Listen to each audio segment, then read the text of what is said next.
Hai semua, balik lagi sama gua. Video kali ini gua akan bagikan cara mengecek resi pengiriman JNT ya di HP Android.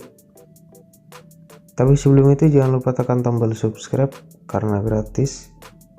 Langsung aja kita ke caranya.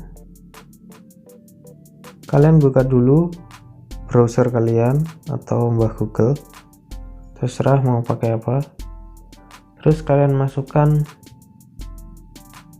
cek resi JNT, cek resi JNT. Nah ini ya. Terus kalian pilih yang mana suka kalian. Gue biasanya yang paling atas ya. Nah ini. Terus kalian masukkan nomor resinya di atas ini. Tempel. Itu nomor resinya. Terus kalian pilih cek resi.